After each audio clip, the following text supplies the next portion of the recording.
This is a Cosmic Octave original podcast. Me and Jake running down the street with a handful of comic books, kicking ass and banging chicks and drinking booze No, not and me. smoking Not weed. me. I'm married. Yeah, well, I'm married. Jake. Can't do that. Yeah. Off panel, off topic with Jake and Tyler. We're such. Something as they say in MacGruber, the new series on Peacock. You're such a dode. A dode? Yeah. What does that even mean? I don't know, but it's great. Sam Elliott says it. Why is Sam Elliott in that show? He's MacGruber's dad. Oh my god. Yeah. It's fucking great, dude. Papa Gruber. Oh, that sounds dirty. Papa Gruber. All right. I was checking out this chick, and all of a sudden I Papa Grubered. A Papa Sounds like a pizza. a Papa to Gruber. Sounds like a Papa John special. Papa Gruber. Get a Papa Gruber today. Get a Papa Gruber today. It's the stuff that we catch underneath all the traps in the pizza making machines. What? Oh my god. Perfectly timed. Dude, we haven't even started the episode. Fuck! We're not even 2 minutes in. We're talking about The Papa, Papa Gruber. Gruber. Papa Gruber. Better ingredients, better pizza. So good it'll get you hard. Speaking of getting hard, that's what I was after this movie. Oh my god. What are we talking about this week? We're talking about what else are we talking about? Tyler, No Way Home, baby, Oh, fuck Spider-Man. Yes, it's like a mental orgasm every time I think about it. So yes, so yeah, like that. Hey, every big moment Mhm. in this movie, Tyler was just sitting in the theater. Yes, yeah, yeah. The girl and her Well, boyfriend yes! sitting next to me were really irritated. And they were thinking, Beta. anyway. Probably. No, my favorite part was when I sat down and the girl like started talking to me, and I'm like, stop talking to The me. movie's about to start. Shut the fuck up. No. I And mean, during the movie? no. Oh. Like she made a joke about something. Like, no, there was nothing. No, but in If she my was talking to the movie, you have grounds to be like, hey, shut the fuck up. no, my mind, I'm like, why are you talking to me? Your boyfriend's sitting right there. I don't care how friendly you are. I don't care how cool he thinks he is. That is a no. What are you over there, Mr. Steal Girl? No, absolutely not. Like I said, it was just it was a one-time joke and funny. I'm gonna- So we go ahead. Yeah, go. No, I don't want to cut you off because it's No, you're good. I was just gonna say that my theater experience wasn't as eventful as Ghostbusters, but in terms of just There was a baby in wonky- ours. That's the thing. That's gonna suck. That's the one thing that's gonna be an adjustment. I don't want to say sucks because that's not Right? true. Because I'm spending time with my kid. Oh, you'll say it sucks in a couple years. No, You will. You'll get no, to the end of your rope but and you'll I'm be already- venting to I me, used- and no, you'll be like, Tyler, it sucks. I used to It go. sucks. I used to go to the movies like every week. Yeah. Especially when I had Movie Pass. But I have accepted the fact that I'm not going to go to the movie theater as much. Mostly the pandemic, obviously. Yeah. It was a big wake-up call to me, being like, there's plenty of entertainment at home. The baby was not a distraction. And I know we do this podcast, Yeah. but honestly, we don't have to be super current because there's so many fucking pop culture content, comic book content that's very current.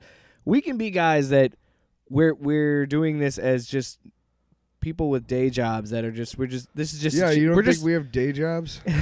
this ain't making us money. Fuck. Well, that's my point. Is this a show? But it's fun. That's the spirit of this show. It's just two friends getting together every week and talking about some stuff. mostly, and it's almost always superhero shit because that's the shit we like. That's the shit we watch. Dude, here's the thing. When I was watching the movie, and okay, before we get into but what it, I'm saying, yeah. sorry, to close the loop on that thought, is just saying that it was kind of an amazing experience, not only because I absolutely love this movie. yeah, It was a nice swan song to be Yes. like, I'm not going to be going to the movies as much, and I'm okay with it. yeah, that's pretty good. That's a good way to Like look at it. I think the last movie I'll probably be able to watch. You might be able to see logistically- Multiverse of Madness in March, and the Batman in Nah, March. see, I'll be able to see the Batman because that's early March. Yeah, But late March, that's yeah, because getting too close. too You don't close wanna to have the due your- date. You don't want to have your phone on, and Well, and I don't want to drag my wife to the movie theater if she's Right. 9 months pregnant, being like, she's probably ready to have the baby at that This point. is why I'm not married because. Could you imagine that story though? If she went into She got- labor he was while born watching during the multiverse or the Batman or multiverse of Yeah. madness. I mean, that'd See, be a this, fun memory. This is why I'm not married because in my mind, I'm not thinking at all about like I'm aware of the fact that his wife will be 9 months pregnant at that point. But in my mind, I was like, well, why wouldn't you just leave her at home? Like, see, that's probably why I'm not married. Like, I'm not Yeah, because that is not a very thoughtful guy. Well, that's one of the things that. Well, that's funny because if she didn't like these movies, I don't think that would be an issue. But she actually likes comic book movies, and Yeah. she likes going to see well, they're these good with me. so- movies. I mean, and it's an easy date for us because we both Yeah. like these. she movies. does like girly movies. We know that, but not as bad as like I don't know how. some. Yeah, we need to get. This episode's gonna be. I told you before we started recording. Right. Dune. Hour 43 minutes. That's This is our gonna be- longest review. This is gonna going top to be. that. This is going to be longer than the fucking movie. Okay. What I'm saying is, sit down, maybe Yeah. crack open a beer, Get some popcorn. maybe roll a J if you do that, and just chill the fuck out because pack a lunch, buddy. Because we got a long episode. By the way, we always do like spoiler free for a good 10, 15 Yes, minutes, yes. and then we jump into the actual movie review because we don't like to review a movie and not like talk about the actual Yeah, movie. what's the point of Right? Yeah, what's the point of You're going gonna go see it. these? If you saw it, now you're listening to us talk about it because you're like, yeah. So if you're listening to this, you haven't seen it, dude. You have gotten the spoiler free. We loved it. That's it. You ready? What do we got for? We have a special sounder We have a too. special sounder for Yeah. that. So yeah, spoiler free. But literally, we're gonna get into it now. There's really it's yeah. No point. It's impossible to talk about this movie without spoiling the Right. fuck out of it. And there's a lot of shit in this movie. So yeah, spoiler free. Clearly, we're in the majority. We think it's fucking awesome. I love this movie. Yeah, that's pretty much. It was a good experience. The baby was way in front. I was in the very back row.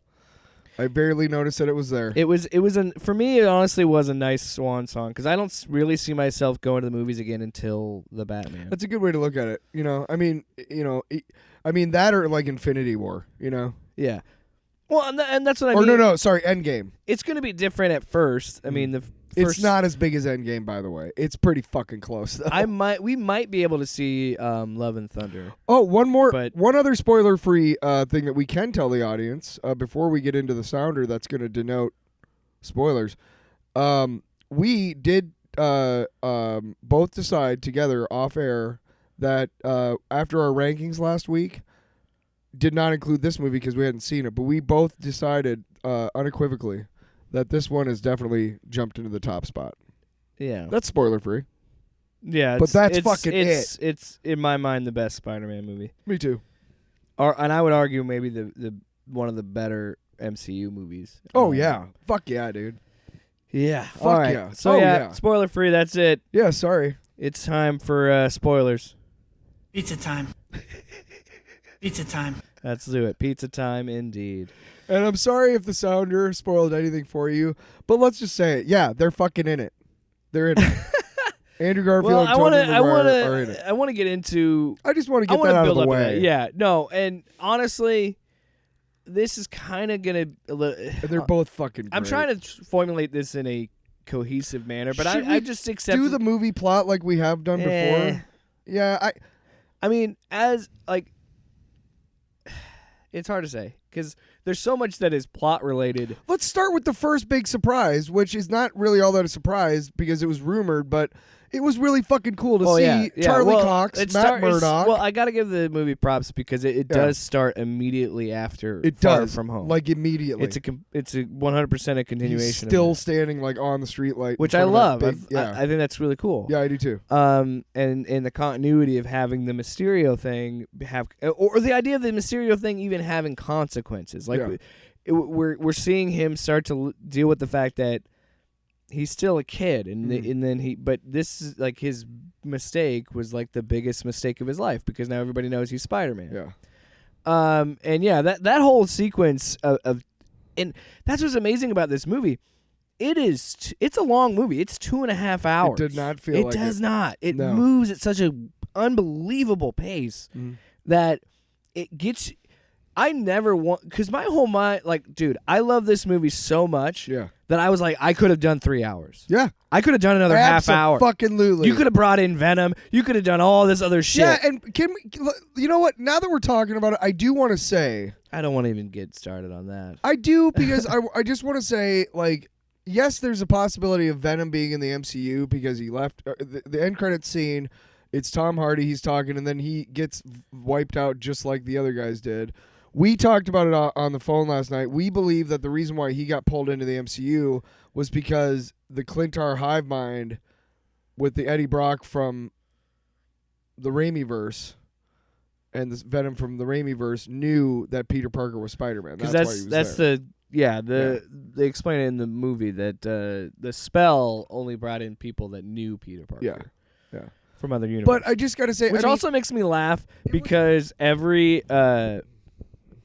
Spider-Man movie, they find out his identity because that's really all you can do with that. yeah. And realistically, if you were a superhero, people would figure it out in like 2 years. Yeah, it's not that hard, dude. I mean, Why is he never here? my And then voice- all of a sudden, Spider-Man shows up. right? Dude, the two people who are fucking in The Dark Knight Rises, when no, it's just The Dark Knight, right, with Joker. It's the Dark Knight. The two people who are just getting done fucking when he walks through that and gets in that safe room to go be Batman. Yeah. How the fuck don't they tell anybody? Yeah. Or maybe they Bruce- don't. Or maybe they don't tell anybody because they were like, "Oh shit, he's gonna tell on us." Because maybe they were having an affair or something. I'm just saying. Whatever, dude. No, So, this movie. just great. All of so it. they're dealing directly with those consequences. Everybody knows who Spider-Man is. I love when he lands back at it when they're swinging. Just every what the makes part where he this- puts her on a bridge and forgets that You she s- doesn't you have tweet- impeccable you- balance. You tweeted something about this. What? You said what makes Hawkeye work Yeah. is the relationships and the It characters. totally is. That's what makes this movie work. That's why this movie is so emotional. You've It seen hits the- on the right notes Yeah. because you care about Ned, because Yeah. you care about MJ, and you believe that they're all friends. Yeah. So when he calls and they just say, dude, dude, dude, and then she's over here going like, dude, on the fucking bridge, they're all saying the same thing, but you've had those conversations with your friends Yes. where when something crazy happens and you both just say, dude. The dialogue I've is had those great. conversations, Yeah. and Oh, that's yeah. believable. Yeah. And I think that's what makes this movie work so well, is you legitimately care about this cast. And so yeah, that's how the movie starts, and then he swings in to his apartment, and then Aunt May is They're already trying there. to get rid of Happy Yeah, Hogan. who's crying Yeah. like a little bitch. And then when she opens they land in there, and then Happy's like, I'll check it out. And then it's Peter who's taking off his suit with MJ in there, and they're like, they think it's a whole sex joke, and it's fine. Sometimes those things can be really cringy. I think it didn't take too long of it, so I was like, okay, so they made a few jokes, but it wasn't like overly awkward. This movie knew when to pull back. Yeah. Oh, and I would say and that's I would argue to its let greatest things play strength. out. I think it would- also the extended scenes work for it too. I would say that the movie's greatest strength is its ability to know what to, kind of let happen and what to pull back from. Yeah.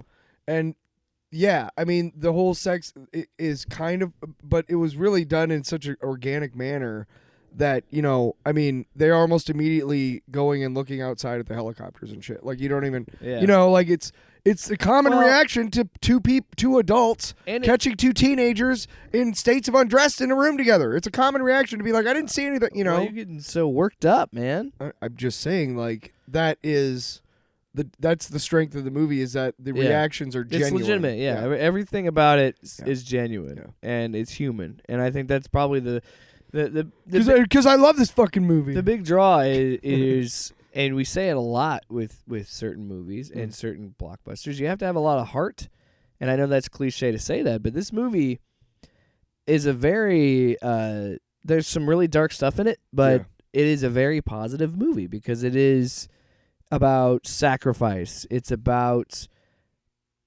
living with. It is all about the responsibility angle, and I love how they do that. And you immediately see it at the start of this movie. Mm-hmm. Because of Peter's actions, Yeah. everybody he loves is in danger. Yeah. and it's not his fault. No, in He fact, was doing the right thing. in fact, Peter Parker has been nothing but a hero if you watch the movies. Yeah. But unfortunately, Even in this the people in the movie, the characters in the movie aren't watching the movies. We are. We know. Yeah. We know he's a That's what's stand-up heartbreaking guy. about it is that it's like this is not fair. He should not have to go through this. But I will say keep going. Oh.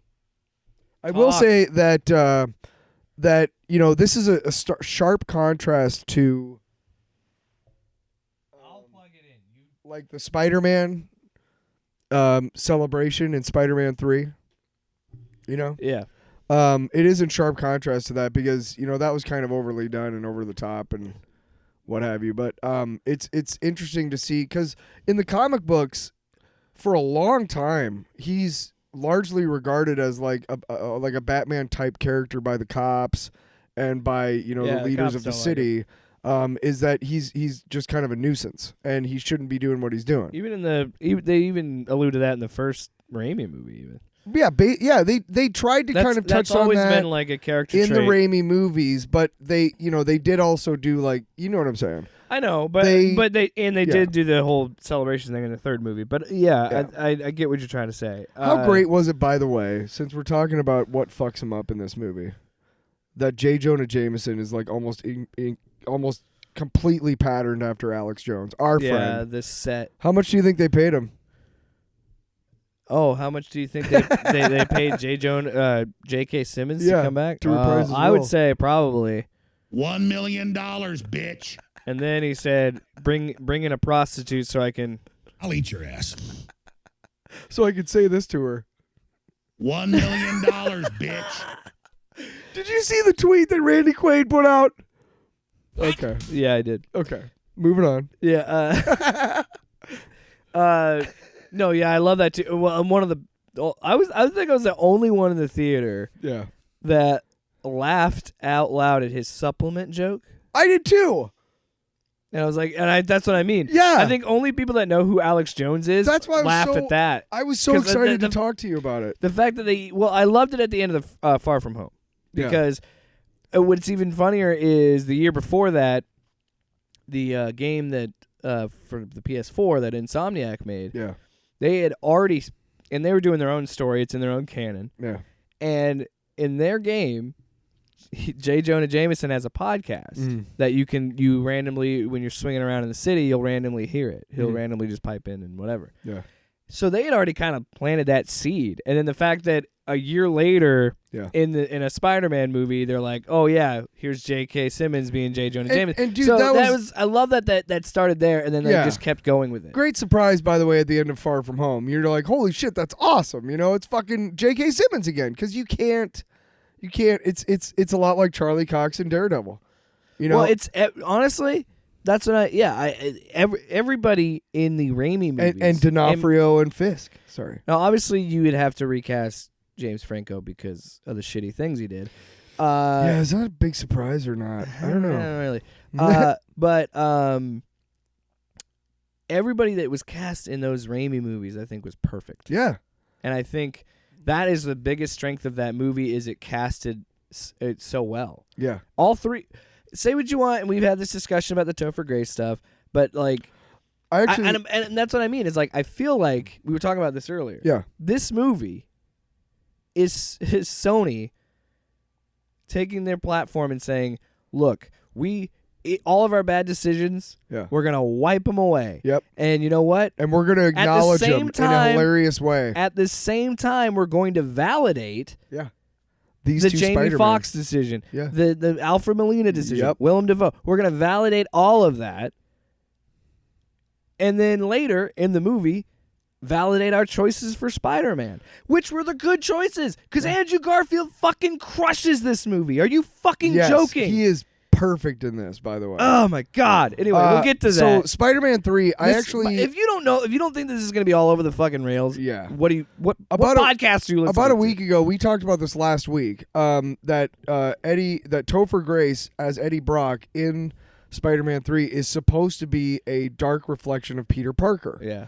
Like he's the dark A side. douche, He's evil douchier Peter. Right, but that's why he's not like a huge dude like Eddie Brock is in the comics and whatnot. Yeah. And that made sense to me. And about a week ago, I didn't tell you this, but I watched the end battle scene in Spider-Man 3, so I could watch it and be like, okay, I don't think I remember this very well, and I want to see if I appreciate it more. Sure. And I did a little bit.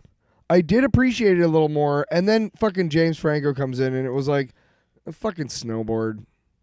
But up until that point, it was like, okay, I get Venom in this movie now. It makes more sense to me, and I just wanted to say that. Like, I'm glad that Honestly, I think come to terms with that Venom. I think they could have saved Venom for the fourth movie.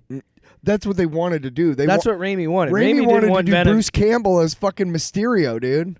Because he was in all 3 movies, and make it like, hey, he's been watching you the whole time. Did you ever hear about that? Yeah.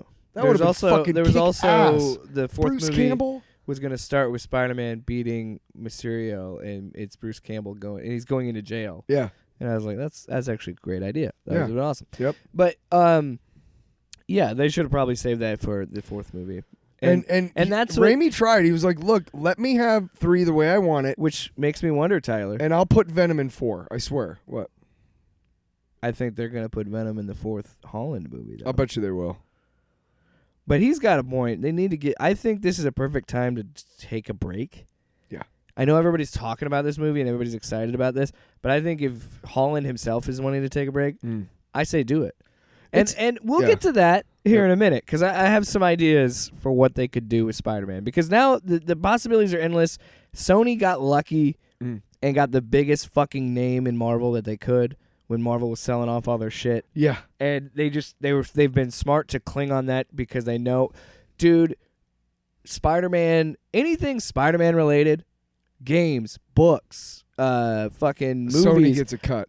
YouTube videos about Spider-Man Yep. shit. Sony gets a cut. No, not even that. I'm saying that he's immensely popular. Oh, yeah. You put a Spider-Man video, like a video essay or something about the movies or the games or whatever, any Spider-Man property, you'll do amazing numbers. Because Spider-Man is as big as Batman. Why aren't we doing a YouTube video of this then? Because I don't have fucking internet, asshole. Oh, yeah. Jesus. You fucking cocksucker. Piece Jesus. of shit. You By- fucking loot. By No, the I'm way, just kidding. MacGruber, he calls people you fucking piece of shit a lot, and I love it because that's how I call people a lot. Everybody. You fucking piece of shit. That's how we answer the phone. It is. It's never hi, It's how true. are you? It's No. always, hey, fuckface. Yep. Hey, Yep. shitbag. A popular one that Jake uses is what the fuck do you want? Yeah. What's one that I use? Hey, you fucking dirty slut. No, what I always say is, This isn't a glee club. you know what did happen a few times in this movie? I did think this. Ooh, look at the big brain on Spidey. They really did Make lean into the whole. Hey, by the way, he's a fucking scientist. He's a smart kid. In the comics, he gets a scholarship. He makes his own web shooters. Come on. So I like that too. How they leaned into that. All 3 of them. And let's just, by the way, touch on probably one of the top 5 jokes in the movie. Are you gonna dress like really cool youth pastor, or are you gonna put on a suit? You bring your suit? Yeah. Did you bring your suit, or are you gonna? Yeah, I did. I actually did bring a suit. You didn't know I had a Spider-Man shirt on today, did you? Yeah. I got a big old,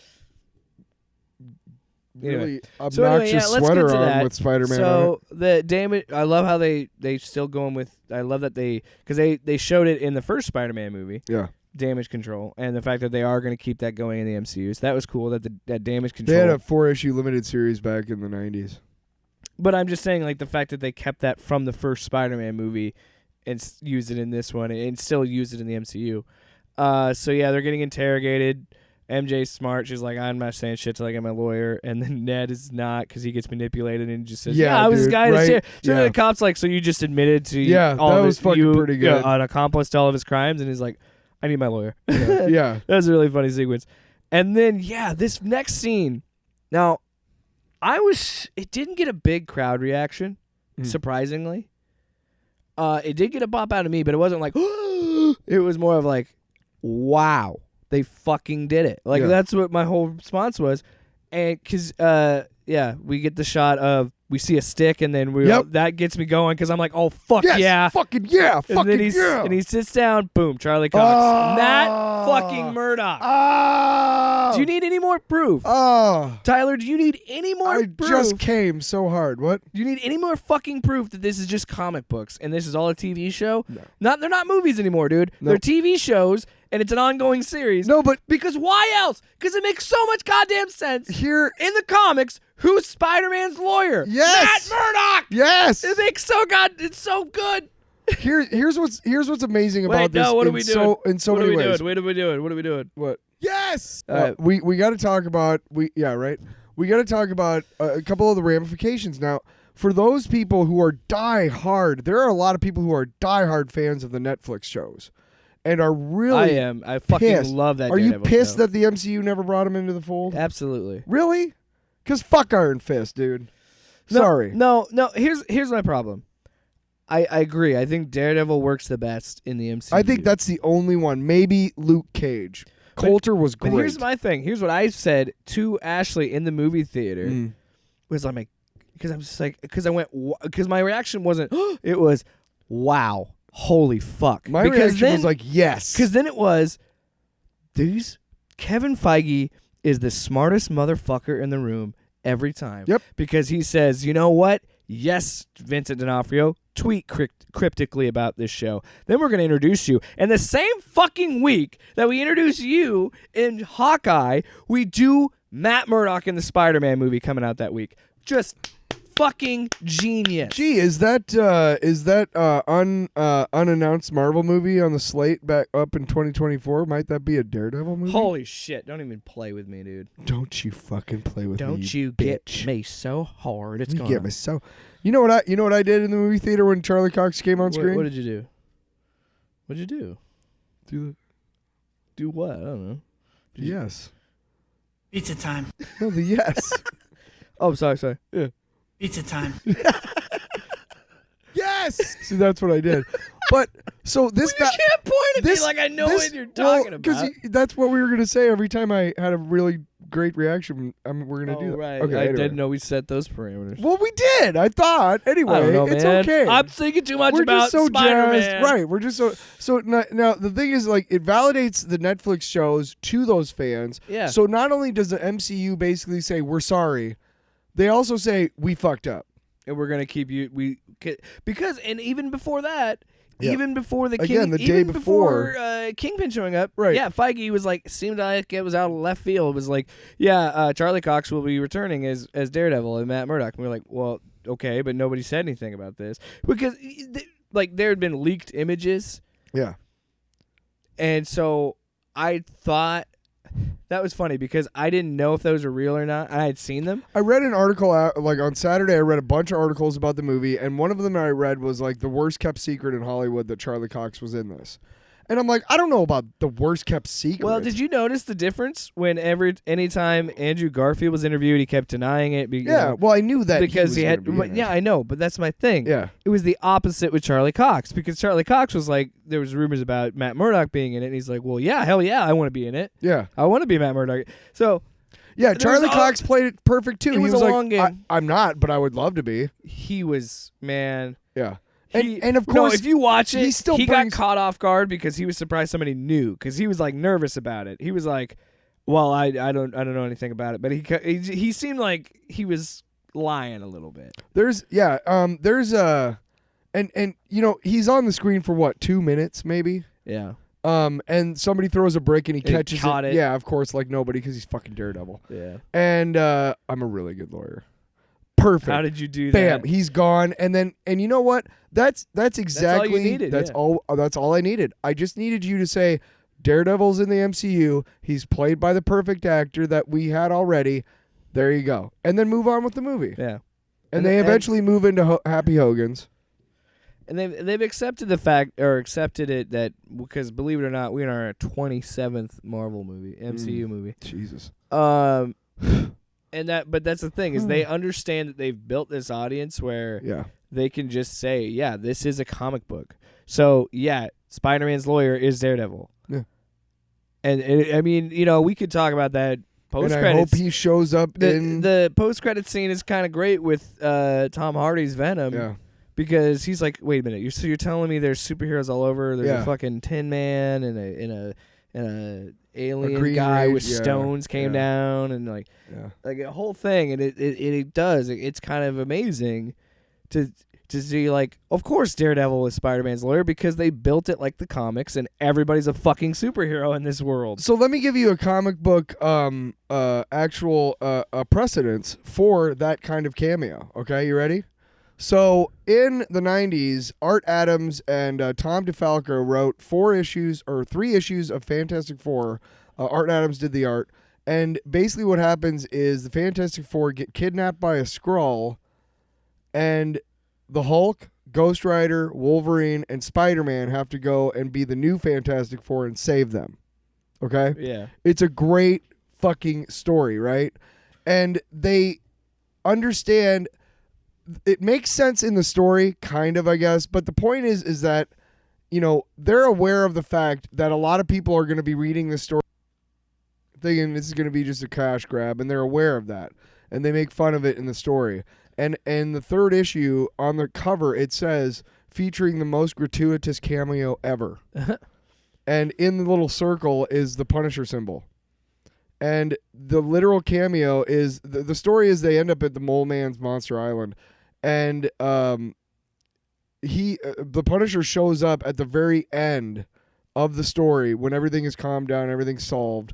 And he's in his helicopter, and they show him in like 3 panels, and he's like, oh, looks like they have it under control, I'm out.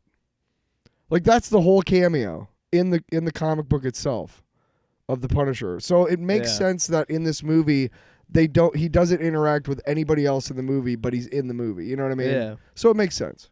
There's precedence in the comics. Yeah. But I still wish he would have been in Yeah. the fucking Sinister Six. So then we find out that Hannibal Buress is a Mysterio truther. Yep. I was actually expecting the mid credit scene. I thought it was going to be Hannibal Buress like doing a QAnon style podcast. Yeah. But I'm glad they did it the other way around. But I was like, I thought that was going to be the thing, and I would have laughed because I'm like, shit. Yeah. Or like he's like he's got a job at the Daily Bugle, like he works for fucking Jonah. He's like a field reporter for him or some shit. Yeah. But yeah, that's what I was expecting. So yeah, we find out that again, there's a lot of people that are kind of Mysterio truthers out there. Yeah, basically. And Hannibal Buress is like, Mysterio was right. We know what you did. Yeah. Dude, Hannibal, it's criminal. And It's criminal. He's not in this movie, but There's a funny sequence, where the teachers talk the to one him built the shrine. and you're like, yeah, and like The you students can made this. swing- No, they didn't. You can did. swing. You can swing through halls if you want. You can crawl. Yeah. On the, Yeah, you can crawl on the walls. We don't But care. they really set it up in such a way that you really feel that kind of like I literally put myself back in the shoes of my like junior high self Yeah. and put myself in that situation. Like you're walking into school and everybody is standing there and parting as you walk through, just staring at you. Because you're the most famous For, person. it doesn't. And here's the thing: it doesn't matter what reason. I would be fucking terrified. Dude, are you looking at the zit on my nose? What about my bad hair? Are you looking at my? Do I have a heart on? You know what I mean? I have a hard on. I could. I might. Back then, man. Well, I was in getting that them age, all the time. all the time. Good to go. Man, what's going Webs on? aren't the only thing shooting for Peter Brr. Parker. Did you see that Tom Holland was asked about if there would ever be a sex scene in his Spider-Man movies? And he said nobody wants to see Spider-Man have sex. And I'm No, like, they did it a lot in the 90s. there's a but- lot of porn parodies that say otherwise. Well, bucko. okay, so in the 90s when he was married to Mary Jane at first, it was Todd McFarlane, then it was Eric Larson, and they have a propensity for drawing very well-endowed women. Oh yeah, it's always big tits, small waist. Yep. And they did there was a lot of sexual innuendo in the comics about him and MJ fucking Oh yeah. after they were married, but they were married. So I mean, they're gonna fuck. Why not? there's a lot of They're two hot people. Let them fuck. You know what he said to MJ because he was cool with it at the time. I'll eat your ass. And then she said, "If you're gonna do that," $1 million, bitch. and then he said, What a fucking nightmare. And that's all for today, folks. Yeah, we're done. No, yeah, that's it. That's how we're gonna wrap it. Fuck you. No. We find out that their lives are in shit because they want to try to get into MIT and They try to don't, get into 'cause- school, and everything gets rejected because all this shit that's happened with Spider-Man, and Basically guilty by association. pretty much. And then they're at the diner where MJ works, and after they have that conversation that they didn't, again, because they didn't get into MIT, they're all bummed. And then he looks, Peter looks up because they still haven't taken down the Halloween decorations. Sees a Dracula, and he's like, "That looks And like it that looks- wizard guy I know." Yeah. So yeah, I really liked the joke because I was kind of wondering when they got there, like, okay, why is it either is that ash or snow in the Sanctum Sanctorum in the previews? yeah. And the way that they explained it and stuff was just really, really funny. And hey, you two, I didn't say stop shoveling, Yeah. but that was pretty Well, funny. and you know What what's, was it, what's Camartage cool had is a what I blizzard? felt like seeing this movie. With some of the things, I just felt like I could write a book about what you don't know. Really? I don't know. So yeah, we I go just to the. liked hearing that. I know you just love the sick beat behind. I it. really. Oh, dude! Shout out to the score in this movie, because I don't know who. I need to find out who composed this, but like, just the early parts of this movie are more fun and whimsical, and then when it gets more to the second and third act, it's a lot more like classic, like big, gaudy, like superhero orchestra. Yeah, I mean, Well, you notice they kind of incorporate a little bit of Elfman's score. yeah, A little bit. They kind of incorporated everybody's shit. yeah. Into this. I a little bit of Zimmer's enjoyed- Spider-Man stuff. I enjoyed, again, I wasn't a huge fan of the Amazing Spider-Man series. I was a fairly big fan of the Spider-Man series, because the Raimi verse, because I kind of grew up with Yeah. that. My brother's actually in Spider-Man. Did you know that? He's an extra. Yeah. Nice. Where Yeah, did you he guys? was in town when they were shooting it. Oh, in New York. I think it was in L.A. when they shot that sequence. Mm. Because I don't know. I'll have to. Either ask way. him. Either way, Yeah, he said he was But within. He said he was within 100 yards of Stanley. nice. Yeah. But Elfman's score is just so iconic for Spider-Man because Well, it's the yeah. the build to it and the build and it sounds like. But- you think of a spider, you think of Right. Spider-Man. But after seeing this movie, I have to say, like, I am so much more a fan of both of those series now than I was. yeah, Mainly because, like, they gave me a Garfield that was a lot more likable. And they gave me a Toby that was kind of like a dad. A father yeah, he figure. definitely was. He was the old wise Peter Parker. in And this movie. it was so cool, and they interacted so well, and it was effortless. Yeah. It didn't seem forced. I gotta say, it could have been. what we were talking about this. This is so funny. Is I told you this episode is gonna be like 3 hours because Yeah. there's so much shit to talk about. Yeah. We were talking about this off mic about. We were talking about. Oh God, there's so many things. I fucking lost it, dude. I lost it. I there's so many things racing through my mind right now Are you talking about this about movie. the part where they're all talking about? No, not even that. I don't okay. even get into that. I don't even want to talk about that. I want to talk about this. The first thing that surprised me in this movie was it delivered.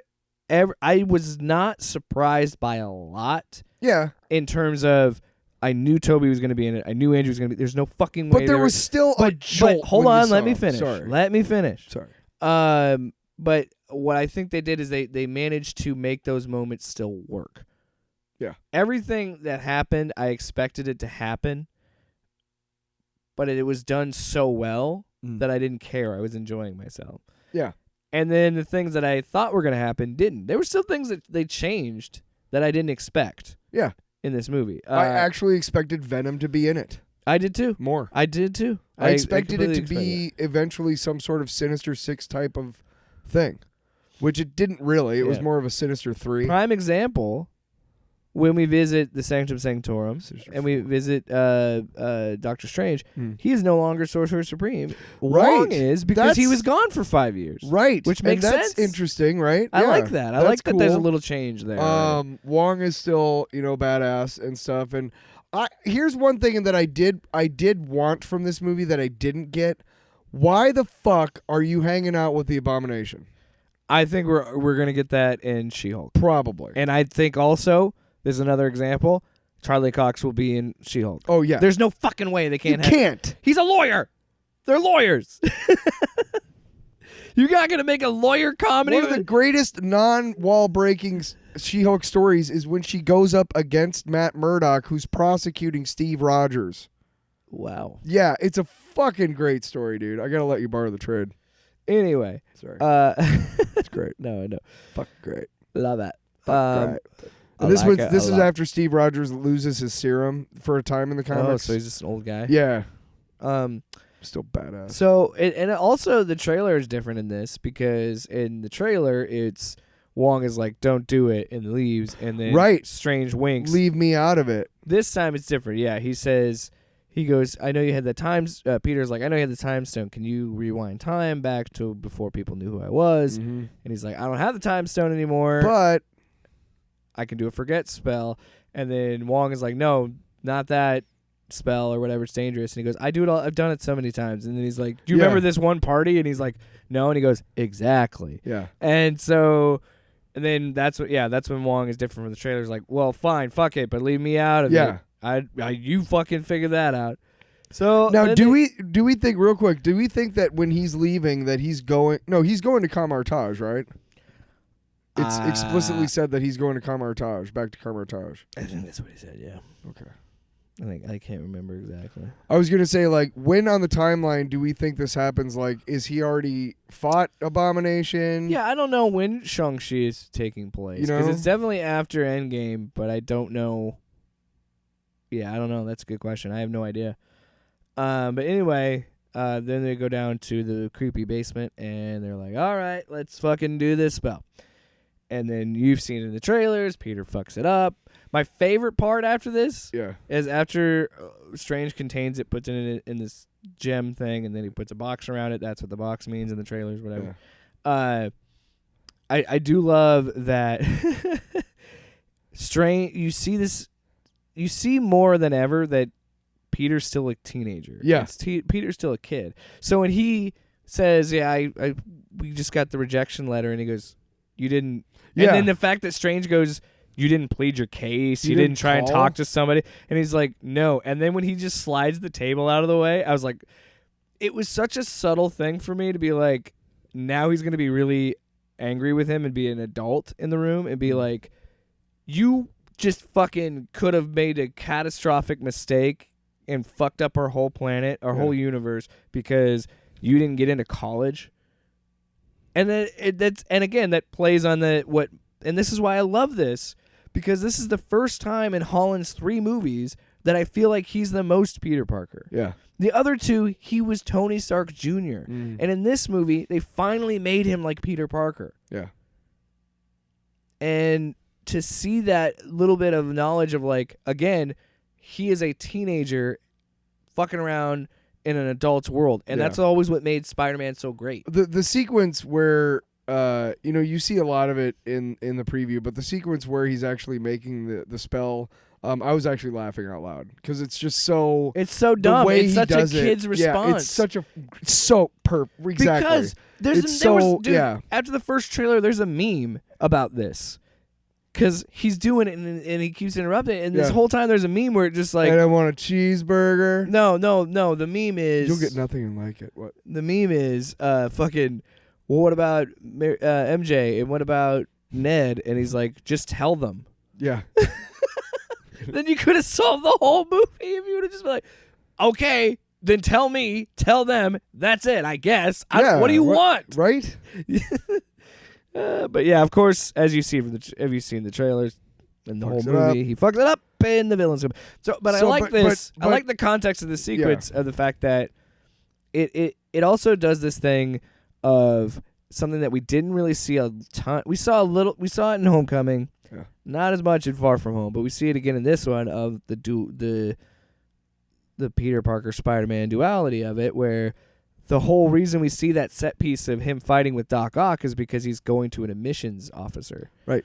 To So try yeah, and get Strange in. gives him the idea, and then he calls Flash Thompson, and that's That was pretty a funny bit. too. I Yeah. gotta say though, I am fucking over the MCU's Flash. Yeah. That sequence is funny, But it's like, what are you doing with this character? Because you add this weird backstory to him in the second movie. Like, he's got like this weird family situation. And then this movie, for whatever reason, you bleached his hair. And then it's funny that he wrote a book. That was funny. Yeah. In the comics, but there's so much of it. I'm like, what are we doing? It's accurate to the comics really in only one respect, in that he hates Peter Parker and he loves Spider-Man. Right. That's it. And then when he finds out, he's like, no. That was pretty funny. I made this point when the first Spider-Man, when Homecoming came out. I don't care that you don't have a white Flash Thompson, but he should be a big, athletic, dumb jock. Why did they go that? I don't know. You know what I mean? Like, you could have had a East Indian character play or actor. You could have made that guy bulk up and play. Yeah, I don't know. or just not hire an actor who's like 6'2". I don't know. Anyway, so that was my. So many people were pissed that like MJ and Flash were not. There was a lot of controversy by those idiots on the right, but my thing was like, I always said, I was like, I don't give a crap what color they are, but they do have. Flash Thompson is a big, intimidating guy. Yeah. Yeah, it's kind of like what they're trying to do. Not a tiny little rich It's bitch. kind of like what they were trying to do in Spider-Man 3, where they're trying to go against type. Yeah, so But thanks anyway. That one, it makes more sense, in my opinion. What? Because I don't know why they made... You can make... Honestly, I don't give a shit if you make Flash a stupid comedic character. Right. But at least, I don't know, make him not make me cringe. Joe Mangini was Flash Thompson in the first series, or in the first... Manganiello. Yeah, whatever. Mangini? Who the fuck is Mangini? I don't Eric know. Mangini? Yeah, that's what I was thinking of the fucking football coach. Manganiello is... And he's perfect. Because he's a big, dumb jock. He works for that. Now, that's my main issue with the MCU Spider-Verse. I would even argue you could just cut out Flash Thompson. You could. General. He's not... But unless you if wanted you're to going to have Agent Venom down the road, which is a fucking cool thing. I don't know. Yeah, well, you can't now. Who fucking knows? Anyways. I don't want any more of that actor or that character. Anyway. Yeah, so he says... But I will say the negotiation did make me laugh. Like, I'll swing you to school like once or twice a week. For a week. No, a month. 2 weeks. And then he's like, all right, I'll just tell everybody you're my best friend or whatever. Yeah. And he's like, all right, she's on her way back to her flights. And then he goes to the bridge. And then I knew it was, again, a situation. I knew it was coming. But it was still fucking rad. Because just seeing I could be wrong, but I think they did incorporate some of Elfman's Doc Ock theme a little bit. Big reaction in the crowd when I was watching it. Well, the best part about that is, again, Elfman's score is so fucking good in those movies. Well, just like Peter's theme, yeah, Doc Ock's theme has got that metal. Well, there's like that traditional like villain sound to it. The sequence itself is really loud because it's Doc Ock crushing cars and shit. Yeah. So you couldn't really hear it too well, but I did hear some people cheer and clap. Yeah. When he finally comes up, and dude, he of course just fucking kills it as always. Hello, Peter. Dude, I gotta say this. I loved how vicious they made him in that first fight. Like, he was literally like, I'm trying to kill this kid. Trying to rip his head off. Yes. At one point. Yes. I loved that about that. That made him brutal, and it made it and stakes are real. And I love the thing is, like, I love that they lean into the memes and lean into the jokes and they lean into everything, and just the fact of like, what did you do to my device? And he's like, what are you talking about? And he's like, the power of the sun in the palm of my hand. Yeah. Like, I just love it because they know that's the line everybody remembers from that movie, so they're like, might as well incorporate it. And then that whole fight sequence is fucking rad. Dude. Yeah, it is so good. Yeah, so well done. And I love the part where he hits him, knocks him into this car, and he goes, I should have ripped apart your girlfriend limb by limb. And then you see the Iron Spider arms come out of the top, and he goes, what did you just say? And like pulls himself out. I'm like, fuck yes. Because this whole time I'm thinking, like, we're going to fucking see the Iron Spider. We have some competition. Iron Spider fight fucking Doc Ock in a movie, dude. Like, how the hell did we get here? And then, you know what? I'm not even, like, again, so many times watching this movie, I could not believe what I was seeing, and I'm just grinning from ear to ear. Like, this is so fucking cool. Like, it's so awesome. We saw the first trailer, in August, I think? Yeah. And I remember, I think I was talking to you off the air about this too. Like, I remember seeing that and being like, this is going to be fucking crazy. This is going to be awesome. I can't wait to see it. Oh my God, that's 5 months away. Even like when I was witnessing it, it was like still didn't seem real. Yeah. It just was so because perfect. We've never seen too good to be true almost. We've never seen this before. No. This is the 7th live action movie, and what it is saying is we are going to embrace every bit of our legacy and incorporate it into this movie. And that moment, it was in the trailers, but even when you're watching it, I'm telling you, when he pops the arms and it's Iron Spider versus Doc Ock, that I didn't pop, like I didn't go like whoa, but again, it was another moment of like, holy fuck, I can't believe I'm seeing this. But like, imagine, and I haven't felt that way since Endgame. I haven't felt that way, and before that, the Avengers. Yeah, it was that kind of moment. They keep raising the bar. I mean, imagine like that. The Dark Knight Rises. At some point in that movie, Adam West, George Clooney, Michael Keaton, and Val Kilmer all show up, as well as Danny DeVito and Jack. That's what we're talking about here. Right. That's insanity. You don't do that. You move on from. You don't. Well, wait. Actually, it's wow. The way you guys are doing this is, wow. This is really fucking good. It's so bizarre to me because we're now in a stage where, because we've gone through the aughts era, pre MCU era. Yep. And then we start getting the MCU, and then that becomes big money. So then we start to see the reboot era, and now instead of a reboot era, it's a multiverse era, and it's incorporating everything else. And like, that's so bizarre. That's so weird. But so fucking brilliant. Feige's the architect of all this. And what is the thing that we've been saying for years about Spider-Man movies is this idea that, well, the reason why Spider-Man 3 didn't work is there's too many characters. Right. The reason why Amazing Spider-Man 2 didn't work, too many characters. And I would argue that's fair. I don't think that all the characters got fleshed out. But here in this movie, let me break it down for you. We got 3 fucking Spider-Men and 5 villains in this movie, and it still works. All of them get their due. All of them. How? Yeah. How? I'll say that the 2 villains that maybe get a little short shrift are Sandman and Lizard, but to be fair, they weren't that impactful in the movies either. I did like that they kept Sandman as Sand the entire time until the very, very end. You know what I mean? Like he was in a human form, but he was Sand. Like they never. I think maybe that might have been like just so Hayden Church just had to voice it. Well, no, that was why. Him and the guy who plays Lizard, Reese Ifans, something like that. Yeah. Great actor. Yeah, both are great. The reason he the had reason some great those moments. 2 are just CG is because they weren't available for. It wasn't even COVID. It was also because they've aged significantly since those movies. Right. Yeah. Oh, yeah. For and sure. whereas they could do, because they did do some de-aging touch-ups on Defoe and Melina, but the reason is for their age is they died in their movies. Right. But those other 2 didn't, so Right. they aged, and so instead of spending all that money, they just made the CGI characters and just had them do VO.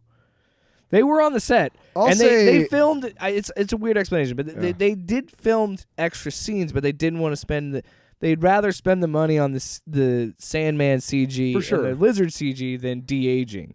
So that was their thought process. I will say that the Lizard got a lot of. He had some funny scenes. He could have, honestly, you could have not had him in the movie. And it True, wouldn't have mattered but to he me. had some really good comedic scenes when they were all talking to each other and The they were all in the dinosaur cages. can talk. They had some good moments. I can help you. What are you gonna do? Turn me into a lizard? Like, well, yes. Yeah. Wait, the dinosaur can talk? So yeah, I mean, in terms of that, maybe but he wasn't. He was I instrumental still in the hate final his battle, design, by the way. of course. But yeah, he doesn't look. Yeah, Just anything. make him look like a lizard. Why do we gotta have You him? did it for fucking Electro, right? Yeah, you redesigned him. Why can't you make him look more like a lizard instead of that? Hello. He looks like the fucking dehydrated dinosaur people in fucking Super Mario Brothers movie. He does. Doesn't he? Yeah. Anyway. So, we do have a bitch about the movie, I Dude, that guess. fight sequence is amazing. Yeah. Because, and this is why I loved seeing it with Ashley, because her and I had moments of like, she'd ask me things. I'm like, I don't know what's going on. I don't know anything that's fucking happening in this movie. But she looked at me with like wide eyes, like, what the fuck? Because I don't think she had seen this yet. But when he pulls back and he goes nanotech, impressive, and it goes onto the arm. Right.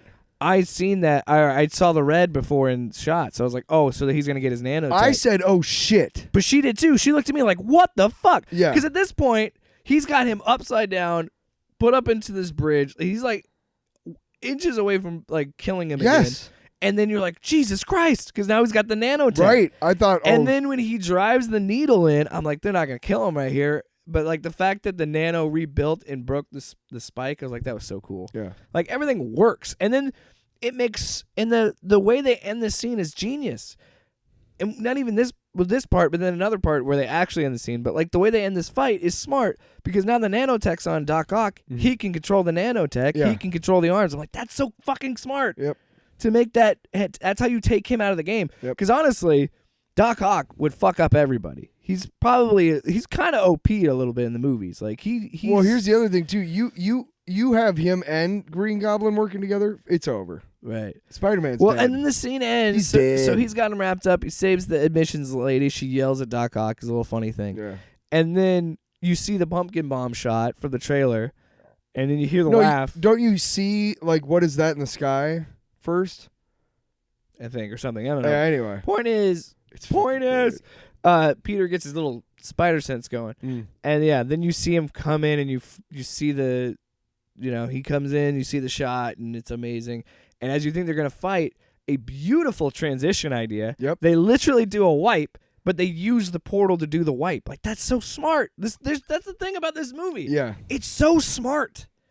It has unique you know what? And that's what makes this movie so amazing to me compared to the other movies, is we're in such a different time now in these movies where you can incorporate Doctor Strange into a Spider-Man movie, and it makes makes sense. Yep. And it was perfect. He does the wipe. Because They you come couldn't in. do this in Tobey's movies. No. You couldn't do this with Garfield's movies. You just couldn't. And yeah. So we get in there, and then we find out. Okay, so now we have the video game mission of like, you got to get these other guys. He gives them the little gauntlet. He says you shoot him with this. By the way, I it'll think send them- that costume was fucking cool as fuck. Black I and thought that yellow. was funny that they did that. Where we're like, why is he trying to is he doing it inside out because of like the energy for the multiverse? No, he just got green slime on it. Like that's such a funny thing to do. Yeah. So yeah, he wears the suit. He's putting that on, and then he goes to fight Electro, Which, by the way, who shows up as blue. And I thought that was interesting that they didn't immediately change him. Like I thought that was interesting. loved the sequence just because he's crazy as fuck. Dude, I gotta say, he's pretty OP. I don't like CG in movies a lot, and that's what I loved about Raimi's version is there's a lot more in-camera fighting. Yeah. But when there is CG, it is still very well choreographed. Yes. Because all the fight scenes are great in this movie. Yeah. We'll get to the Green Goblin fight, because the Green Goblin fight is probably my favorite part of the movie, because it's fucking brutal. He goes to fight Electro, but Fights Electro, but he gets while he's about to get his ass kicked. By the and way, then there's a save. Sandman shows Boom. up. Which, by the way, Sandman never says he's Sandman. He just goes, "My name's Flint Marko," Yep. and then he's like, "Who the fuck are you?" You know what I mean? Like, okay, cool, but I don't know you. Yeah. Anyway, yeah. So Sandman helps him take down. He shoots the bolt, the thing to capture him. It goes through him because he's still in his like eel translucent body or whatever. And then, but the energy that goes through him creates his redesign pretty much. Yeah. And so then he lands and he's butt naked, and you guys are just keep talking to me like I'm not naked. And I think Spider-Man says yeah, or Sandman's like I don't care, or like whatever. But so then I think he takes them back, doesn't he? He does, because he shoots Electro, yeah. and then Marko freaks out. He's like, "What did you do? Did you kill him?" And then he shoots him and puts him in. So now then he goes back, and then Doctor Strange is like, "Multiverse happened because of this shit." Oh my god. Yeah, I built this cube, And then that's when Peter gets the call that like, hey, before this, after the third sequence, Norman does what he did in the first movie. He keeps swatting your. He doesn't like my. He's like, get off there. He's talking to the mask again. Yeah. Norman is. Yeah. And he smashes it. So that builds in narrative explanation why he doesn't wear the Power Ranger mask anymore. Which is fine with us. I kind of like it. Yeah, but I mean, it's cool because I'm fine with them. they showed it and then they get rid of it. Yeah, you know? and I like how they did that because they redesigned his costume in a cool way, Right? of incorporating the original costume, but then Yeah. adding like the little hoodie on it and making it look a little bit more like the comics. And it's a good physical way of showing that he's like, having problems and they with his... it's in an alleyway and they ape the Spider-Man No More shot. Yeah. Which is really cool. I like that a lot. I had to scratch my ear. Yeah, so then we find out that Norman winds up at Feast. Yeah. Which is where May's thing. Homeless shelter. Yeah. She's like, one of the guys you need to get is here. So he's like, all right, I'm fucking go. And I was like, where is he? Because he thinks there's going to be a fight and he's going to hurt May, but he's just talking to Defoe. And dude, Defoe kills this because Ashley, she didn't tear up, but she made like a sad face. Like, she's like, felt for Norman in this sequence when he's like, I don't know where I am. Oscorp doesn't exist. Yeah. My son is gone. Yeah. Like, you feel for him. Dude, you really do. But in the back of my mind, I'm like, this is what no, Norman. yeah, of course. As a comic book reader, in the back of my mind, I'm like, this is what he does. Right. But that's why Defoe is so good. Right, Because he's believable he in that sells moment, It. yeah. And you're just like, oh my God, but fuck, I know I shouldn't be feeling like this. Yeah. Because I know, because you and I, the audience Underneath. deep down knows it's still a Green Goblin. Underneath, it's like, dude, yeah, he's gonna, like, you're just waiting gonna for snap. something. Yeah. Yeah. But yeah, it was and cool. so he goes back with Peter brings him back, and then Yeah. he puts him in there, and that's when we get the sequence of, which God, there's so much in this movie, but it moves at such a pace. Just thinking about it, he makes he has the spell in this little cube, and he's like, I gotta put these guys back. They're all gonna die. That's their fate. Spider-Man's like, wait a minute, we can change it. They don't have to die.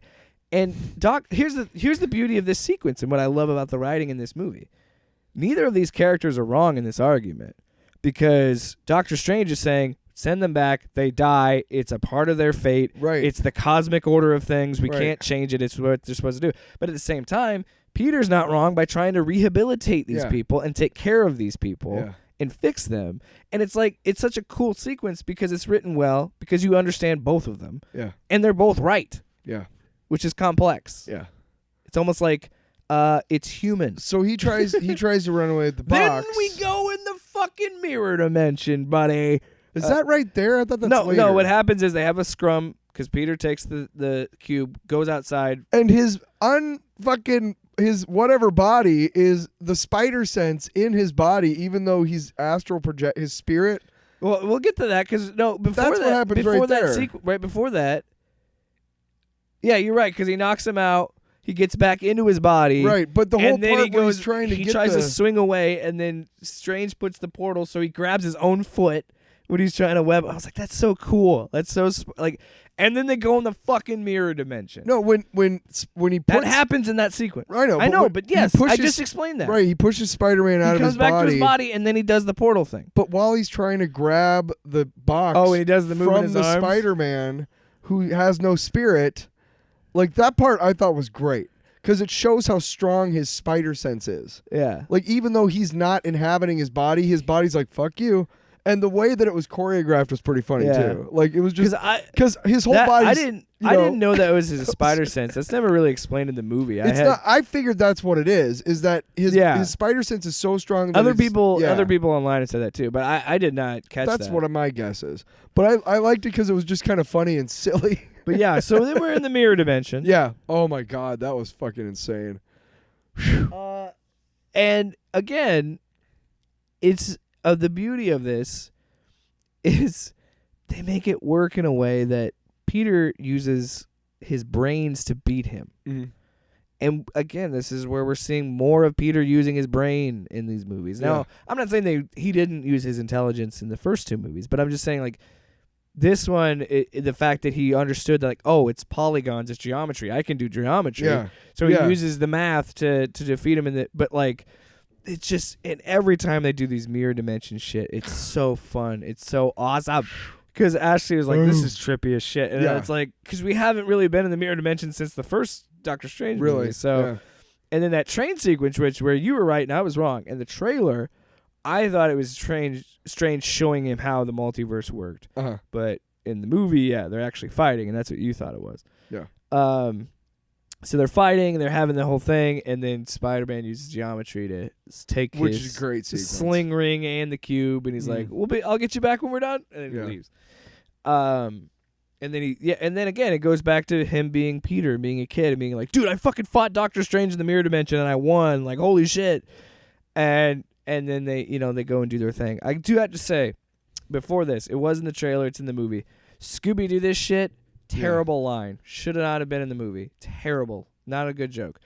Also, I said it before, I'll say it again, that making fun of Otto Octavius' name is lame. Yeah. Because we are 27 movies deep, and there's better ways to make these jokes, i.e., when Electro and Sandman are explaining their origin story, it is a funny way to embrace the comic bookness of it and also make fun of it. Yes. Because he goes, what happened to you? I fell into a vat of electric eels. What happened to you? I fell into this collider. Man, we got to watch where we're falling. Like, that works better than, you're an octopus guy. Yeah. Hated that part. Yeah. Because it's a fucking comic book. They all have stupid names. Yeah. The thing. Yeah. But yeah. Yeah. Yeah. So then Peter's like, all right, we're all going to let you out. We're going to go to Happy's place because there's a little Stark fortifier thing. Yeah. Oh, yeah. That's a desk that turns into like a mobile. No, it was called something. The fabricator. I don't fucking fabricator. care. Fabricator, Yeah. whatever. Anyway,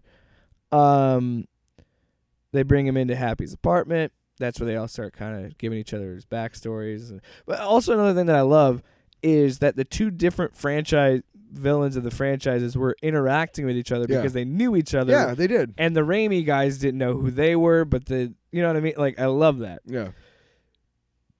Well, there was kind of a plot hole there because Ock would not have known that Norman Osborn is Green Goblin because they never say that, like, it was still a secret when Norman was dead.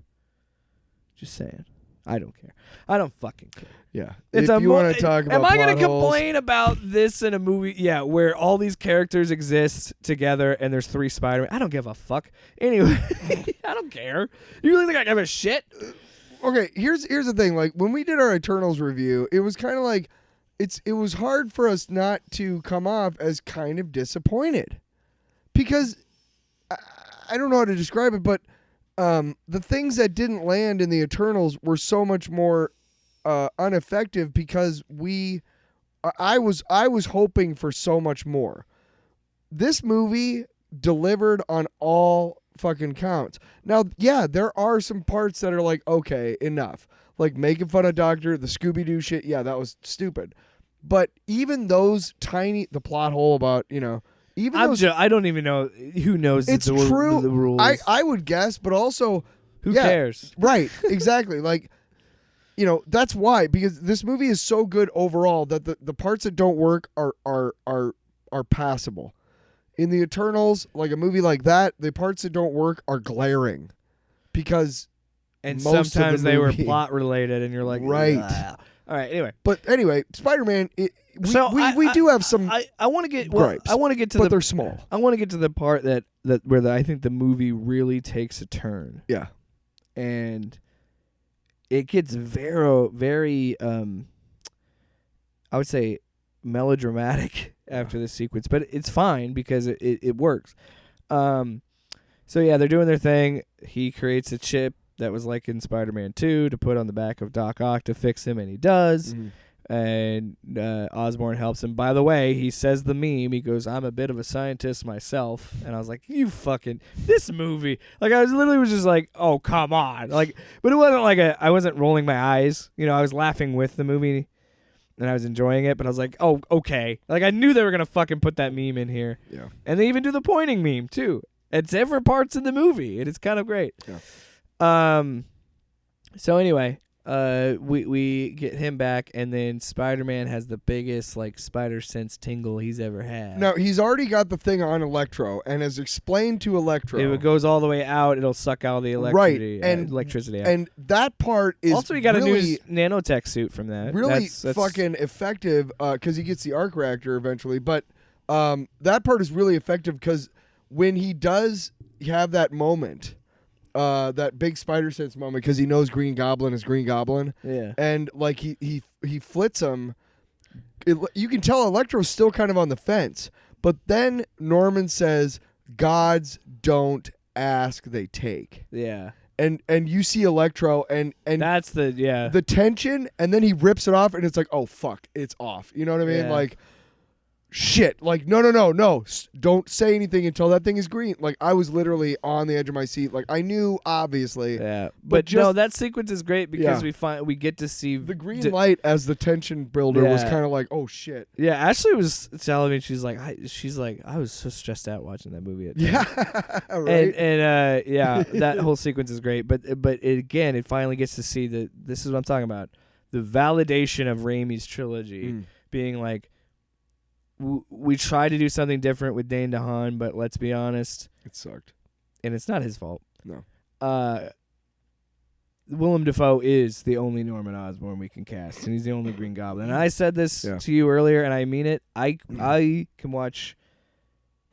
I don't care if Green Goblin is never in a Spider-Man movie again. Yeah. That's how good those two performances have been for me. Where I was like, it doesn't matter, because like he just, I don't know what it is about Willem Dafoe, but he just munches on the scenery as Green Goblin, but it works so well every time.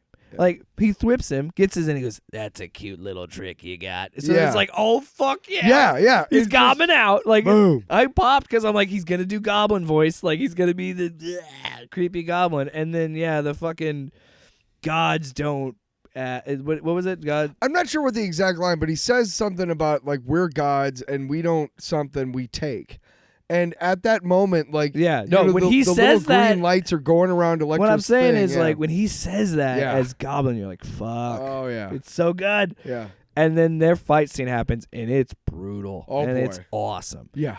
Because it's most of that's Defoe. Because Defoe said he wanted to do most of his stunts. I read that article. Because he's like, it's not as fun. Yeah, he said, it's not as fun for me if I can't get in there. Which is like, awesome. He's 60 fucking 6. Well, yeah, and he's doing fucking WWE moves. So they get out, they're fighting in the hallway. It's punch, fighting in the hallway. Gets like, and Electro's Peter kind of jumps, around. Yeah, and Electro takes the arc reactor. Yeah. Ock just yeets. He's like, whatever, I'm done. Yeah. And there's that fight sequence. And what I love is like Peter jumps up and he catches him and fucking power bombs him through a wall down some flights of stairs. Then picks him up, does a fucking spine buster through like 4 or 5 different flights. And I'm like, hell yes. Yeah, you know how long I've been waiting for Goblin to beat the fuck out of Spider-Man? Yeah. It's so good. Yeah. And then he's just like, no good deed goes unpunished. Yeah. I'm going to help you. Because Aunt May's down there, and he's like, get out of here. What's going on? And that's where he gets the glider to come in, takes out Aunt May, throws a bomb. Peter slaps it away, and Gobby flies away. Gobby got away. Anyway, then, see, I heard someone say this. Now, I want to. What was your thought? What? Because Ashley and I both thought Aunt May's gonna die. Okay. But when she popped back up, my thought was, give me a fucking break. Put some goddamn stakes in your movie. Don't let her walk away from this. That was my thought. Ashley was getting and I think Ashley knew she was going to die because Ashley was crying because Ashley was like, she's going to die. Like, that was her thought. And I thought was, he's going to fucking brush her off and there's no stakes. So what did you think? When he actually catches the bomb and flicks it away? I'm talking, when he swats it away and she gets up. Well, No, I'm saying at that part. Let me not the death sequence. Right. Let me walk you through it. Obviously, the pumpkin bomb that he throws when he leaves is going towards May. So, he's reaching for it. At first, I thought he's not going to be able to catch it. It's going to blow her up. Yeah. He does, so I'm like, okay, That's maybe what I she's think going to be Ashley thought okay, too, was right? she's going to get blown up.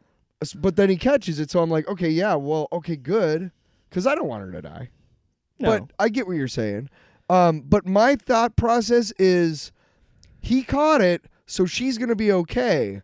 When she does eventually die, it's like, well, why do you even have the sequence of him like catching it? Honestly. My thought is the reason Blow her they up. had her pop up Yeah, well, and so- make it seem like that- there was that nothing wrong, sequence. I think was to rip our hearts out. Yeah, of course. Cause that And they did. and you it did fuckers. because then he sees the blood and I'm Dude, like, Marissa Tomei is still so fucking The- smoke show. the minute there's blood on his hands, you're like, oh well, now she's gonna. Well, die. there was something you could tell that something was wrong even yeah, before. because she was slow in yeah. her speech. She's like, just let me Right. take a breath. Just Mm. give me a minute. Like I think, even in that sequence, she knew she was gonna die. Yeah. But the that sequence is brutal. Yeah. Like the fight, the nastiness of the fight leading up to it, then everything happening, and then doing almost the reverse of what happens in Infinity War, Yeah. and seeing him go through that, and then just the things. I wasn't laughing at that. I was laughing at something else. What are you laughing at, my dog? No, I was laughing about when they eventually find Peter in a little while, and they're doing the joke about what Chrysler Building, Empire State, better view. Yeah, I can see that. Yeah. Anyway, We know where it is. Yeah. That there's that and it's brutal, man. It's brutal because it's like you don't want to see her die. And Tom Holland, he fucking crushes it in this movie, Yeah. dude. Like he has mastered the ability to cry and make it believable because he was just unreal in that sequence. Mm. And then the beauty of this movie and why I love this movie so much, because this is what a comic book is, and this is what comic book movies should be. We take this moment with a lot of It's stakes, always darkest. a lot of fucking sadness. You're Mhm. crying. It's a heartbreaking sequence, and the next scene, the best part of the fucking movie happens, baby. Because this was the first time I audibly went out loud, like my fangirl moment. And that was when they're sitting there, they're talking, she's like, I'm gonna press the cube. And even in my thought, and you know what my thought process was when they're talking about the cube, I'm like, they're gonna bring him in now. They have to. Because it makes so much sense as a story to take it to the I gotta lowest be lowest part. They Well, have to bring it back up. I gotta be honest. My first thought when she said that was like, good. He's in trouble. He needs help. Kill him. Get rid of him. Like I wasn't even thinking about Cooper. McGuire and Garfield. I don't mind. I know, but it's distracting. What? To Stop you? making out with Tyler's hand, you Hey, weirdo. hey. You're just licking away. Maybe my hand is Hennifer. What is it? What is Jennifer Cartman do? Lopez. Hennifer Lopez. Anyway, back to Spider-Man. But yeah, so this moment had to be such a big moment because of how heartbreaking it is. Yeah. And we have the process of them talking, and he's like, show me Peter Parker. Now, this is the part where the portal opens, and we see Spider-Man in the distance. Yeah. And he turns around, and he looks. And this moment, I go, oh, and I tap Ashley, and I go, that's Andrew Garfield. That's the Amazing Spider-Man suit. Mm-hmm. And she goes, she just smiles at me because I turned into a 10-year-old kid in that moment. I did too. And I'm like, that's what I want from these movies. I Mhm. want to feel like I did the first time I read a Spider-Man book. I didn't know if it was McGuire or I knew it was Garfield. McGuire because of the suit. Right. I wasn't. No, the first one's Garfield. Or Garfield. I mean, Yeah, yeah. you're good enough to see. I didn't know. I just knew that it wasn't Holland. You know what I mean? Like I was like, okay. Oh yeah, I well, think it's everybody in not the Holland. theater knew, like, oh shit, they're really gonna do And it. then 'Cause it took a second for my brain to go, that's not Holland, to that's either McGuire or Garfield, and it was like, oh, Yeah. you know, oh, And we but said- it was just a split second. and Of, oh, we said this last week. yeah, And I said, there's no way they're not in this movie, but I could see them doing it. Sure. And the movie had done a good enough job of making me believe they're not going to show up. yes. Actually, that's what the best surprise was, is that They did you it. kind of forgot that was a possibility because of what else was going and on you in the can't, movie. and that's what and which is why it's a great written and this is movie. why this movie is incredible, because not only is it embracing a 20-year legacy, Yeah. it's also embracing the fact that this is still a Tom Holland movie. He's Yep. still the main character. Yep. But yeah, that it's still Tom Holland's movie, but there's that moment of like, oh fuck, there's these other two Spider-Men. They're going to be in this movie. Right. So yeah, so that happens, and he comes through, and then he takes his mask off, and it's Andrew Garfield. And Right. I already freaked out. I already knew it was there, but even then, I had that same moment that we were talking about on the bridge. We all cheered We and s- clapped in the theater. That didn't happen until Toby came in. Oh. But so when that happened, I was just sitting there again smiling. And I'm like, I cannot, Oh yeah, the shit-eating grin. because I'm sitting, and I told you this on the phone. I texted you this. I still say this every time I talk about this fucking movie. I don't understand how this works. I cannot believe that they had the balls to say, let's do a Spider-Verse. It worked for the animation side. Why not make a live action Spider-Verse? And his Like, holy interaction fuck. with MJ and Ned is just so fucking great. Right. Like, Oh yeah. So they're like, throws she tries to get it to prove that his spider sense works. She throws a roll of bread and goes, what? She goes, you got your Spider-Man, you got the tingle thing. And he goes, not for bread. yeah, but not for bread. He's really kind of Which again is he's accurate. really dry, which is great because that was his character. Which is accurate for the comics Right. too, because nothing threatens him about Prove bread. it. Stick to the. So he sticks his hand to the ceiling, and she's like trying to get him to do more. And Crawl, he's like, crawl. This is This is enough. Way enough. Is that crawl? This is enough. Crawl. This is enough. We actually had My grandma wants you to get that cobweb. Yeah, we actually there was actually cheers and clapping when both Spider-Man showed up. When they each did in my theater. Like when Garfield showed up, it was like yeah, and then when Maguire showed up, yeah. Yeah, so again. show me Peter Parker, and then Grandpa Spider-Man comes through the back portal, and then it was good to see him, wasn't it? it was amazing to see him. Right? It was so great. Oh, But what I love the most about it was they both see each other, and then they both do like a quick web slinging duel with each other. They Yeah. both do the same flip. They both do the same Yeah. thing, and they both kind of like just look at each other and nod, like, "Okay, you are Spider-Man." Yeah. Like, all right, we're cool. yeah. And then my grandma would like you to clean up your webs. Yeah, sorry. Yeah, we'll get sorry. But that's what I love about this is they managed to redeem those two, and Yeah. they managed to make up for what went wrong with Toby and Andrew's Spider-Man Yeah. movies. And it's just fucking incredible that they managed to fit it in this Tom Holland movie. Here's the thing too: is like I told you like before, like I have more of a personal connection with Maguire's Spider-Man than with Garfield. Yeah. But you know what? The doughy-eyed This movie made Peter. me like Garfield's interpretation.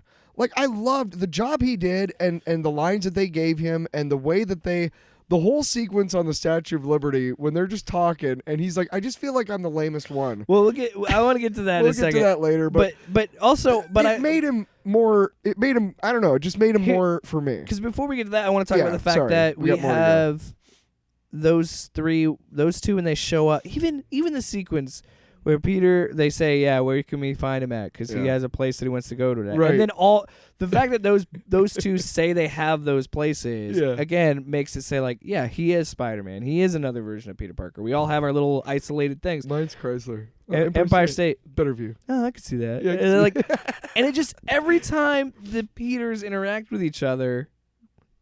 Go ahead, have your laugh. I Because I did. said the Peters interact with each other. Oh Jesus! You pervert. Anyway, anytime You stopped for that. anytime all the Spider-Men are together and interacting with each other, it's great. Even the sequence when they finally find Peter and they have that really emotional thing with him hugging Ned and MJ, and then to have the silhouette of them. Standing there, I was like, "What the fuck is going on?" Like that was Yeah. still in my head. Like it wasn't processing. It didn't make sense. I didn't believe it. I can't believe what I saw. You know. And then when they land and they all have their little Spider-Man group therapy session, I love that so fucking much. Tobey Maguire has gone on. He's doing pretty well.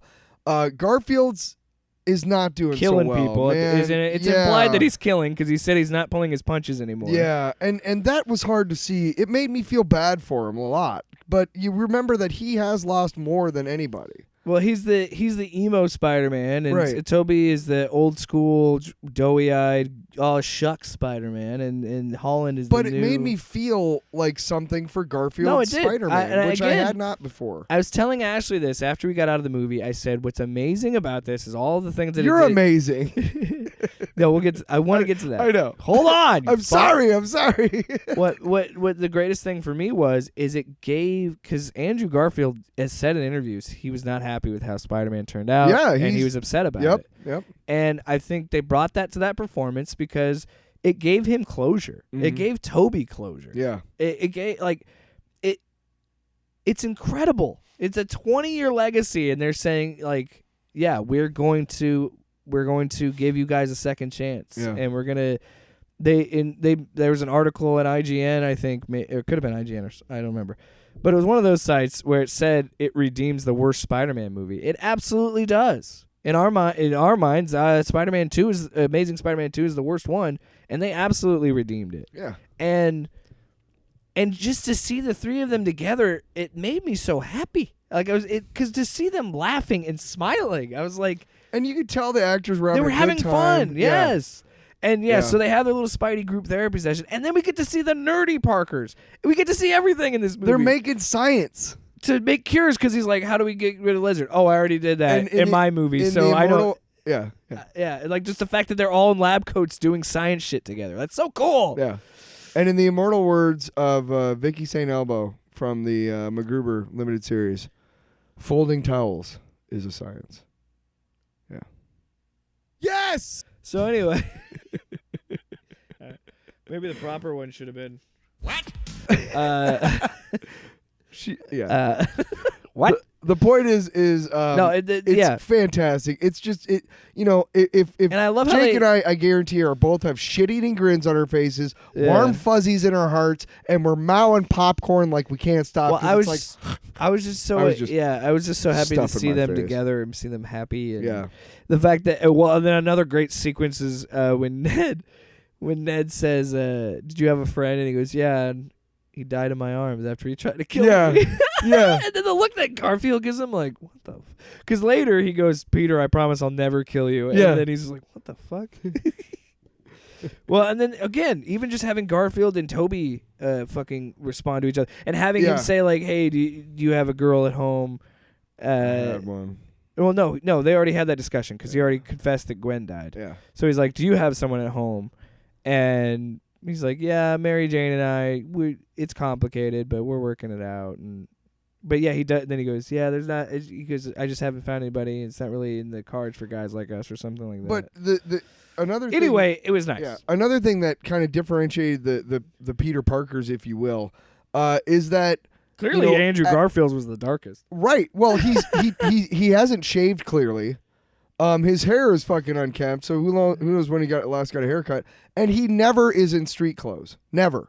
He is in his suit the entire time. Yeah, Toby shows up in street clothes and dad clothes. with his stuff underneath. Yeah, but I mean, clearly the two Spider-Man have just gone in Well, yeah, opposite no, they really directions. have. Yeah, They said that they imply that he worked it out with Mary Jane, and he's more of a happier, yeah, old wise Spider-Man. Yeah. And that's what I love about these movies is they didn't change Toby, and they let him be old, yeah. And And they they- didn't change Garfield. They let him be, unkempt, dramatic. Yeah, and- because again, I think that it works in the sense of like these characters. So what you're saying is these Spider-Man characters still had lives after those movies Yeah. existed, which is so cool. This is totally enough. Yeah, when This he should sticks be- his this hand should be on his, get the cobweb. That whole sequence where he's just sitting there sticking to the fucking ceiling. We have the science done. Now Yeah, now yeah. we're at the Statue of Liberty. Yep. That's now got a nice big old Captain America shield on it. So now we have the playing it, and this is where we get into the segment of them just sharing war stories Yeah. and just being dudes hanging out. And Yep. it's a sequence where you said it knows how to. This movie has a lot of scenes that it knows how to get out. This one, it stays and just hangs in there, and it's fine. It works. It's fun because you're getting Yeah. to see these characters fucking interact. And before that, they find out that Toby can shoot organic webbing. And Right. they're like, oh, whoa. Yeah. What? And so they're asking him about it on the Statue of Liberty. He's like, so I got to know, like, how does that work? Do you Yeah. ever run out? No, it's just It's like breathing. I don't it's really breathing. know. Yeah, I don't think about it. I Yeah. don't know. And he's like, are you trying to mock me? And then Yeah, are you Tom teasing Holland's me? like, no, we We can't can't do do that. that So we're like, we're just trying to figure it out. Does it come out of like other spots? Just my wrists. And then, yeah, they're like, yeah, did you guys find anything crazier than these guys? And then Toby's like, yeah, I fought this like weird space alien, and then it Tom Holland. made a black goo. Yeah, Tom Holland's like, I fought an alien too, but he was purple, and I fought him in space, and then I fought him here, and there was like all these infinity stones and stuff. And Andrew Garfield's like, I'm lame. I just fought a Russian dude in like a rhino suit." machine. Yeah, and they're like, he's like, I feel so lame. And then Toby's like, and this is them addressing us, being like, we get it. He was too cool to be Spider-Man, because he's like, trust me, you're not lame. You're amazing. You're amazing. I want to hear you say it. And then And that's just the best way to. It's such a tongue-in-cheek, but it's not forced. The way it was written and the way they play it is, I'm not sitting there rolling my eyes going, oh, come on. No, it all works. I'm And sitting there going, he is the amazing Spider-Man, the- and he was cool. even in the laboratory when he goes, hey, Peter. And they all go, yeah? And they go, oh, no, sorry, you meant him? And then they all start to do the point thing at each other like, no, Peter Parker. And they're like, well, I'm Peter Parker. Yeah, I'm Peter Parker too. I don't know. And then they're like, computer. Yeah. At no point was there like, okay, this is too much. No, it works. That's why It all it's works. still unbelievable I think how they I did think it works because it isn't. There's a lot of fan service in this movie, but it's not all fan service. There is a clear narrative in this movie. There's a clear plot through, like a through line. So when this fan servicey stuff comes into this movie at this point, It's extra. you're excited and you're rooting for it. Not only because you're not only thinking about this.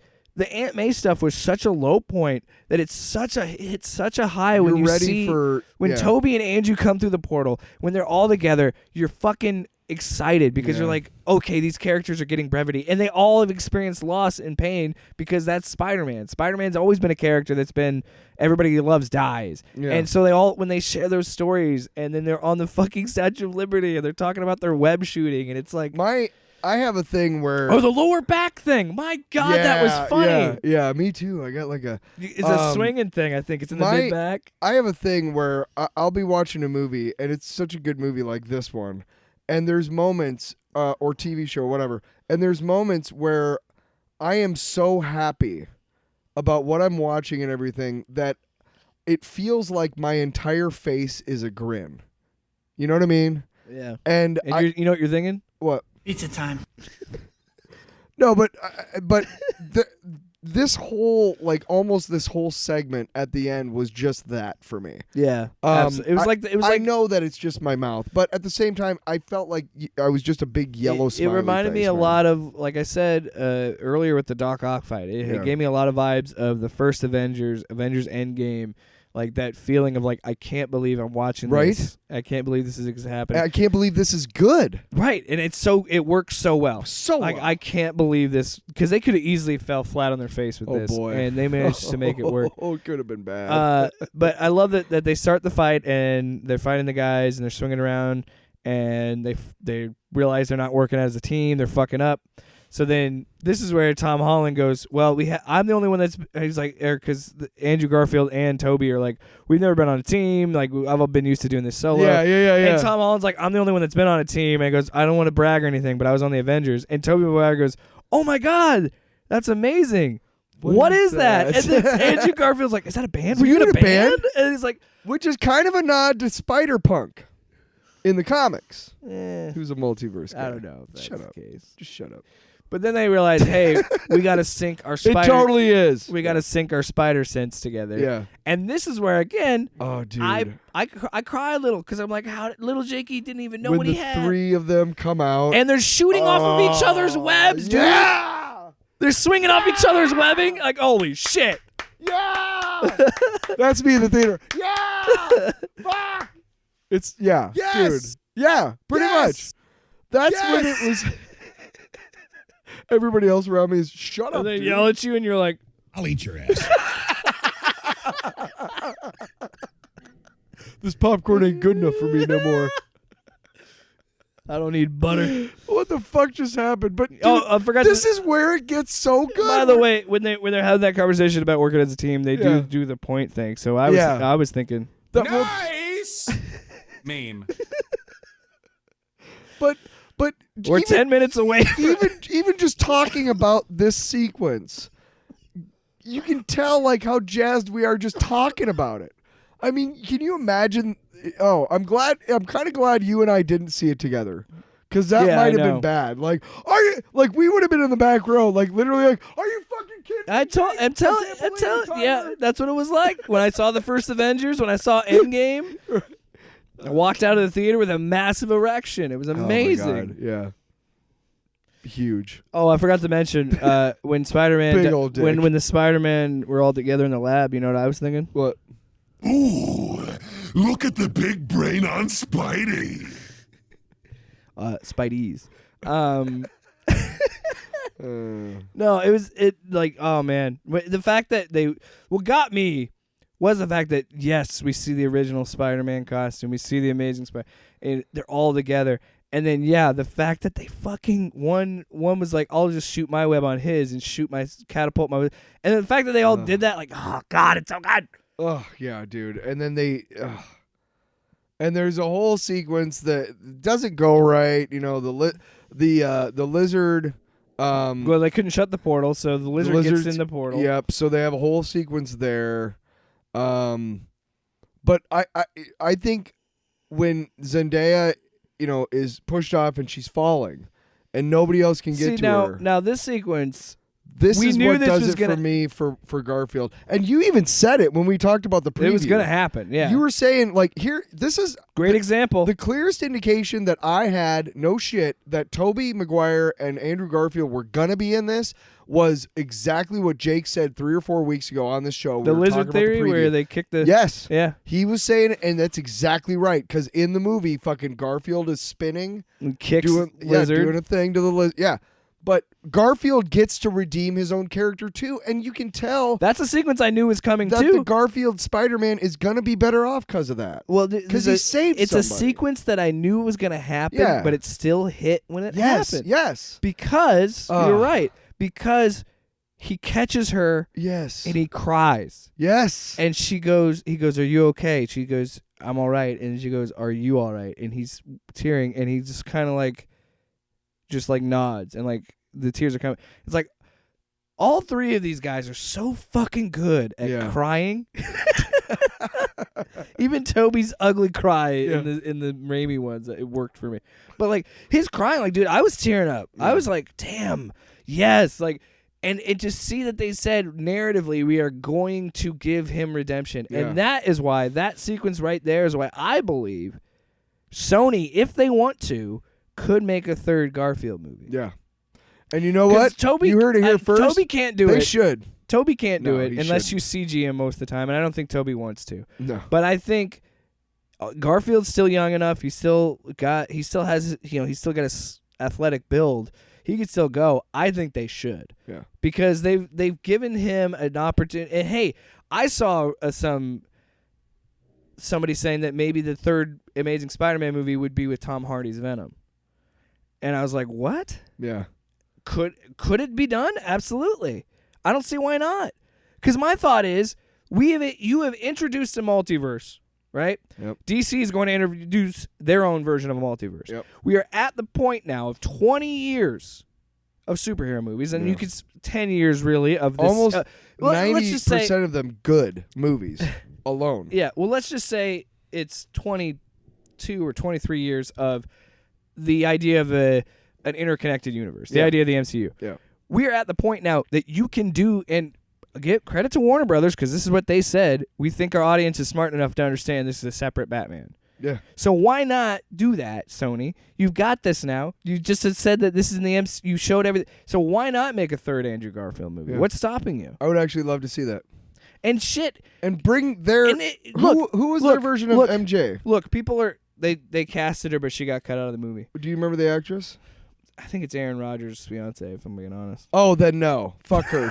She eats clay. Yeah, she's weird. She's a fucking jackass. Eh, Shailene Woodley. she doesn't shower either, right? I think Yeah, I dude. think she's one of fucking those people. knock yourself out, Aaron, you fucking weirdo. Tyler, we're 5 minutes away from matching the Dune review. Can we beat it? Fuck. Yes, we fucking can, because I'm about to go off on Aaron Rodgers. You know what else I don't like about him? you son of a bitch. You No. fucking mustache. I tweeted out, I said, some guys look good with long hair. Aaron Rodgers is not one of them. And this jackass tweeted back at me jealousy isn't a good look, Tyler. And I said, okay, that's fair. I could see somebody saying that and looking at that, right? so I retweeted and I responded and I said, sure, that's fair. I am jealous, but he still looks fucking gross and creepy. Yeah. Yeah. Yeah. Just because I'm jealous doesn't mean he still looks disgusting. Yeah. And I'm not jealous of his hair. I'm jealous of not having hair. Absolutely. See? Right there. That'll put us over the top. Well, anyway, We still haven't finished, right? yeah, not quite. I Not don't know. quite, I could have stopped you at any point, but I think I just wanted to run out the clock. Yeah. Oh, you know what else? Fuck Urban Meyer. All right, back to the Spider-Man Yep. podcast. I don't even know what I was going to say. Oh, to see that closure is amazing, and then to have that moment of normal Octavius talking to Peter was great too. Yeah. He's like, "Power of the sun in the palm of your hands," when he has the arc reactor in his hand after he rips it off with Electro, and to have that back and forth was great. So, but there's a sequence where it looks like, I mean, all is lost, and Because Electro it looks like is just Ock is fucking back on the bad OP side. and everything. Yeah, and he actually saves the day. He throws the thing on Electro, and the Tobey Maguire Spider-Man cures Marco. So he's just a And dude. then Andrew Garfield Tom Holland cures Lizard. Yep, and what ends up happening is Gabi shows up. right, and that's a pretty And big, Doctor Strange shows at the same time because Yeah. he comes through his portal. So he's trying to like stop the whole thing, and what doesn't Green Goblin like break open the case? He throws a pumpkin bomb. Yeah, and it's inside the pumpkin bomb. So yeah, and then For a second, I thought they Doctor were gonna Strange kill is off trying Doctor to Strange. I'm close like, what the the fuck? multiverse. Yeah. And meanwhile, Holland is fighting Green Goblin. They get down and dirty. That was crazy when he's like they're coming through and they showed like silhouettes of people and shit. Yeah, you thought it was gonna be X-Men. I I did. I don't thought know it was gonna be why. Venom. I thought or something. I don't know. Yeah, I don't know why, but Well, and that's the Yeah. thing. When Peter had the big spider just sense mutant, yeah. about Green Goblin, Yeah. I thought it was gonna be Venom. I wasn't thinking that. I honestly was just confused. I was like, what's going on? I know something's gonna happen, but what? I love you being in the sequence. Come on, Spidey, what's going on? I just didn't know what the whole I know, point but was. I it's was like, what's going on, Spider-Man? I'm not high enough for this. Yeah. right. Yeah. So anyway, Pause it. Let me run out to the car. Yeah. Okay. Green Goblin and Holland fight, and this is where Holland starts to go dark and starts to go like Andrew Garfield, Yeah. where he just continues to pummel Norman Osborn's face. Oh, dude, and we were just talking about this off the air too. There's a part where he's on. Oh, yeah, we forgot to mention that in the he's fight. on top, and he's like jacking Norman in the face, and they show a POV shot kind of Norman's of Norman's face from Spider-Man's point of view, and He's smiling every yeah, punch. you know, it's just a flash of his face because he's Yeah. punching so hard, but you can see that he's starting to smile, and it's like so fucking creepy and cool at the same time. It was like, oh my god, Yeah. this is great. So their fight, he keeps punching him and punching him, punching him. Then he picks up the glider like he's gonna just kill him with the glider. Then Tobey Maguire, a wise man, Peter jumps in. We forgot to talk about the whole. I thought I was Peter 1 when he says Yeah. Tobey Maguire. He's like, I thought I was Peter 1. Yeah. No, I'm Peter 1. You're Peter 2. Peter 3. Okay, Yeah. fine. And then they actually did say, hey, Peter 3, Peter Yeah. 2. Yeah. So. But so he's about to kill him. Tobey Maguire jumps in, says no, catches it, and just Yeah. stares at him. And I love this. There's no dialogue. Yeah. There's just a shared knowledge of like you're the same person. I am a different version of Peter Parker. I am Spider-Man. You're Spider-Man. Do not do this. You don't want to do this. And as he's doing that, Gabi stabs Toby, which I thought they were gonna kill him. Right, and so the thing that here's one of my very Yeah, few just kill him if you're gripes. gonna do it. Kill him. No, but here's one of my very few gripes about the movie. It's done in such a way that there were audible gasps in the crowd, like, "Oh no!" You know what I Yeah. mean? Like, not Tobey Maguire. it's such a fake out. It totally is. Because like seconds later, he's like, he's "I've been joking. stabbed before." Yeah, He's jokey, yeah. and they cure Norman. And, and it's just like, So cured Norman. why even have the What sequence? I would have liked. And by the way, if you're gonna leave yourself undefended in front of Green Goblin, Tobey Maguire, you kind of deserve to get stabbed. I don't care if you're trying to show him the lesson or whatever. Green Goblin's Also, right behind you. After that stab happens, great moment where Andrew Garfield throws it Holland catches it, stabs Goblin. Yeah. And then he's like, hey, good catch. But what I thought would have been better, and they didn't do it, and I'm surprised. I thought it would have been better while Toby's doing that, and when Norman stabs him, he says a line from the first movie. Godspeed, Spider-Man. I wanted him to say that when he stabbed Toby, because it's such a good thing. I wanted him Godspeed, Spider-Man. I wanted him to say the other one that you have. Misery, Yeah. misery, misery. That's what you chose. So good. So good. We did it. We beat Dune. We did? Yeah. Are we done yet? We're not even done. So Well, I mean, that's pretty much it. Cause Yeah, then, well- and then he cast the spell to Yep. make everybody forget Peter Parker. that's pretty tragic. It is, but like again, this could have been solved if you would have been like, all right, I'll just leave a voicemail on everybody's phone. Hey, I'm Peter Parker. You know me. I'm Spider-Man. That's Yeah. it.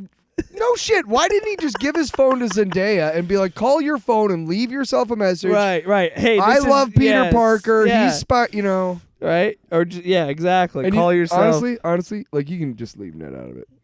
Yeah. Honestly, I love that sequence is I'm just heart. kidding. That sequence is heartbreaking because again another situation. I knew what they were gonna do Yep. because narratively that's the only logical conclusion. Because I thought they telegraphed it well early in the movie when they were doing the MIT stuff. Because the way that it's shot, it makes it look like one of them got in, or two of them got it. You know, like somebody gets left out is what is what it was. But they said they were all the same thing. So I think they telegraphed that early in the movie to show up later to be like, no, Peter's gonna let them go, because he goes to where MJ's working. Ned's there. They're talking about getting into MIT as he orders a coffee, and then he just goes, you know, he has a note down all the things he was gonna tell them, all their history, and as he sees how happy she is to be at MIT, he puts the note back in his pocket and just lets her forget him I'll see you around. because he knows she's better off without him. Here's the thing, though. I think which he is also. fucking sad, I think by he the way. also recognizes. Now, I recognize a flicker of recognition in her face. Oh. I do. I recognize that, despite the fact that she doesn't know who he is, that there's an attraction from her to this guy she doesn't know. You know what I mean? Well, I mean, he's an attractive dude. You wanna No, fuck know what he said actually, as after he ordered his coffee. What? Godspeed, Spider-Man. She said that, Shut the fuck up. and then he said, $1 million, bitch. and she goes, and then she said, I'll eat your ass. And then he said, And that's it.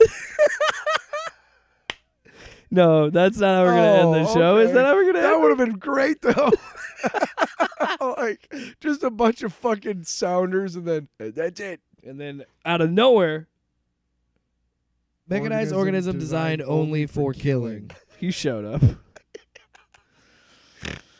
No, but you know what? I forgot to tell you. Oh, yeah. Shut your face up and do it. That's what I was thinking when he was going to tell him the history. Wait, one more time what you were thinking? Shut your face up and do it. Is that what you thought when she should have used the box? You burnt the fucking money! Then he goes to Aunt May's grave. Just go back into the movie like nothing happened. What does he say at Aunt May's grave? Bad mother crusher. And then Happy Hogan shows up and says to Peter Parker, I could write a book about what you don't know. So wait. So the the spell was cast after she died, right? So